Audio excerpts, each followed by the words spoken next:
તરફ સુરતમાં પાલિકા તંત્રની વધુ એક બેદરકારી સામે આવી। કતારગામમાં ક્રિકેટ બોક્સનો શેડ ધરાશાયી થયા બાદ તંત્ર જાગ્યું। દુર્ઘટના બાદ પાલિકા તંત્ર જાગ્યું છે। કતારગામમાં બિન અધિકૃત રીતે બનાવેલા 7 ક્રિકેટ બોક્સ સીલ કરાયા છે।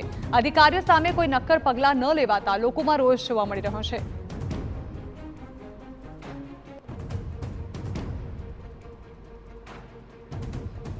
તો ઠેર ઠેર ક્રિકેટ બોક્સ ઊભા કરી દેવામાં આવ્યા છે, પરંતુ તે કાયદેસર છે કે પછી ગેરકાયદે તે વિશે કોઈ ધ્યાન આપવામાં નથી આવતું।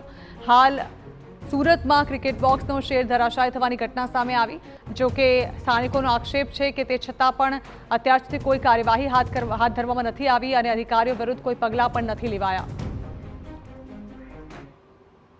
2 દિવસ પૂર્વે એક 2-3 છોકરા રમતા હતા અને એક ક્રિકેટ બોક્સમાં આખો એનો શેડ ધરાશયી થઈ ગયો।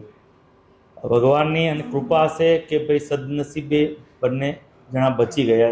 નાની એવી ઈજા થઈ છે, પણ સિટી ઇજનેરને અમે સૂચના આપી હતી કે તમામ ઝોનમાં સ્ટ્રક્ચર સ્ટેબિલિટી રિપોર્ટ નહીં હોય એવા ક્રિકેટ બોક્સને સીલ મારી દેવામાં।